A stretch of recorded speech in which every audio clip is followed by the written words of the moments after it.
Songs extraordinary. Okay. ఆ మ్యూజిక్కి తగ్గట్టు కాదు, ఆయన డ్యాన్స్ చేస్తే మ్యూజిక్ వచ్చినట్టు ఉంటుంది. ఓకే.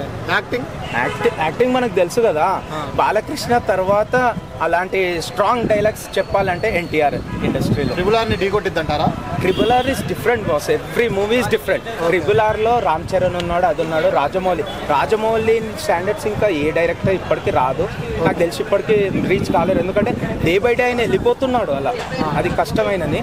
బట్ ఆయన స్కిల్స్ ఇక్కడ చూపించండి. ఎందుకంటే ఎగ్జాంపుల్ చెప్తా, బాహుబలి 1 ఎండింగ్లో ఏముంటుంది మన క్లైమాక్స్లో, కట్టప్ప బాహుబలిని ఎందుకు చంపాడు, ఇందులో వాళ్ళ కొడుకు దేవరాని ఎందుకు చంపాడు, వర అనేది కొడుకు, దేవర అనేది తండ్రి. లాస్ట్కి అదే సస్పెన్స్ చూపిస్తాడనమాట. అప్పుడు మనం కోరిలేట్ చేసుకోవచ్చు, అలాగే కదా పొడిచి చంపుతాడు, ఎందుకు పొడిచిండు అది వెయిట్ చేయాలి మనం. సాంగ్స్ ఎలా ఉన్నాయి? సాంగ్స్ అంటే 2 సాంగ్స్ ఉన్నాయి మూవీలో, తెలిసి 2, 3 ఉన్నాయి. అయితే ఒకటే సాంగ్ మనకు తెలిసి అందరికీ, చుట్టమల్లి అది ఉంది కదా ఆ సాంగ్ చెప్పాలంటే అది బాలీవుడ్ సాంగ్నే, మ్యూజిక్ని తీసుకున్నాడు. బట్ లిరిక్స్ అనేది మన తెలుగు కాబట్టి చాలా బాగుంది. దాంట్లో జాన్వీ కపూర్ డ్యాన్స్ కానీ ఎక్స్ట్రాడినరీ. అసలు ఎన్టీఆర్కి మ్యాచ్ చేసిందంటే జాన్వీ కపూర్ గ్రేట్. ఎందుకంటే ఆయనతోని డ్యాన్స్ చేయాలంటే ఇండస్ట్రీలో ఏ హీరోయిన్ అంట చాలా వరకు టాక్ ఉంది, చాలా టఫ్ అంట. ఆయన ఒక్కసారి స్టెప్ చూపిస్తే చేసేస్తారు, హీరోయిన్ 10 times చేయాలి.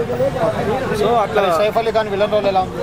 సైఫ్ అలీ ఖాన్ విలన్ రోల్ చాలా బాగుంది, కానీ ఏంటంటే అంత పెద్దగా చూపించలేదు. ఎందుకంటే ఆయన ఫ్రెండ్ లాగా ఉంటాడు, is negative when second part నుంచి నెగిటివ్ రోల్ ఎక్కువ అయిపోతుంది అనమాట.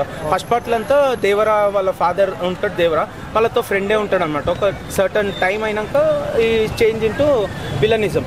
ఆ విలనిజం ఏంటంటే ఇంకా ఎక్స్ట్రా సెకండ్ పార్ట్లో ఉంది, ఇంకా ఎక్కువ అంటే పార్ట్ 2లో వస్తుంది. ఫ్యాన్స్కి ఫుల్ మీల్స్ ఇచ్చినట్టే అంటారా? ఫుల్ మీల్సే కాదు, ఎక్స్ట్రాడినరీ, ఫుల్ మీల్స్ కంటే ఎక్కువ. మరి పార్ట్ 2 ఎలా ఉండబోతుంటారు? పార్ట్ 2 దీనికంటే బాగుంటుంది. ఎందుకంటే ఇక్కడ ఏవైతే ల్యాకింగ్ అయినాయో పార్ట్ 2లో అది పెడతాడు ఆయన. మీరు అన్నారు కదా సాంగ్స్ కొన్ని, ఆ సాంగ్ తీసుకెళ్ళి సెకండ్ సాంగ్ అందులో ఉంటుంది. అదే కాక ఇంకా 2 songs పక్కా పెడతాడు. ఇప్పుడు జాన్వీ కపూర్ ప్లస్ వీళ్ళిద్దరి మధ్యలో కెమిస్ట్రీ గిట్ట ఇంక్లూడ్ చేస్తాడు. ఓకే. మీరు 5కి ఎంత ఇస్తారు రేటింగ్? 4. అంటే ఎక్స్పెక్టేషన్స్కి అంత రీచ్ కాలేదన్న, బట్ ఎన్టీఆర్ అన్న పర్ఫార్మెన్స్ మాత్రం బాగుంది. అనిరుద్ బీజిఎం అయితే ఫస్ట్ టైటిల్ కార్డ్ నుంచి ఆయన మ్యూజిక్ పర్ఫార్మెన్స్ స్టార్ట్ చేశాడు. దాని తర్వాత కొంచెం కొరటాల కొంచెం డిసప్పాయింట్ చేశాడు. దేవరము బాగుందన్న. ఫస్ట్ హాఫ్లో ఒక సీక్వెన్స్, లాస్ట్ క్లైమాక్స్లో ఒక సీక్వెన్స్ ఉంటుంది. 2 బాగున్నాయి. సీజీఐ ఇంకా డార్క్ మోడ్ కాబట్టి 2 బాగానే ఉన్నాయి. ఫైట్స్ దేవరతోనే బాగుంటాయి, దేవరతోనే బాగుంటాయి. సాంగ్స్ అనేది బాగుందన్న. ఒక సాంగ్ లేపేశారు, దావుడి సాంగ్ అదే డిసప్పాయింట్, అది ఒక్కటి డిసప్పాయింట్. క్రెడిట్స్లో కూడా వేయలేదా? లేదు వేయలేదు. పోస్ట్ క్రెడిట్ సీన్ ఏమైనా ఉందా? పోస్ట్ క్రెడిట్ సీన్ కూడా లేదన్న. అసలు ఫుల్ మూవీ దీంట్లోనే ఫినిష్ చేసినట్టు అనిపించింది నాకైతే. క్లైమాక్స్లో ఏ ట్విస్ట్ కానీ, ఒక సెకండ్ పార్ట్ గురించి ఎక్స్పెక్టేషన్స్ పెట్టుకున్నంత రీచ్ కానీ ఏం పెట్టలేదు, ఫుల్ఫిల్ ఇక్కడే చేశారనిపించింది.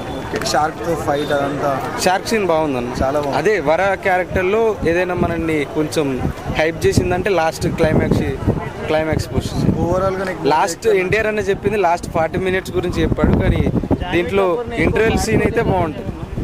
ఇంటర్వెల్ సీన్ ఆ లాస్ట్ క్లైమాక్స్ 40 minutes సీన్స్ కంటే దేవరా ఇంటర్వెల్ సీన్ ఫైట్ బాగుంటుంది. హీరోయిన్కి ఎక్కువ ఇంపార్టెన్స్ ఇవ్వలేదు, అది సెకండ్ పార్ట్లో చూపిస్తారంట. ఆల్రెడీ కొరటాల శివ గారు చెప్పారు కదా, సెకండ్ పార్ట్లో చూపిస్తారంటే. దీంట్లో మాత్రం 30 minutes 15 minutes ఉంటుందని చెప్పారు కదా. ఓవరాల్ రేటింగ్ మూవీకి అయితే 4.5 ఇస్తాను. అనిరుద్కి 5.5, ఎన్టీఆర్ అనికి 5.5, డైరెక్షన్కి 3.3.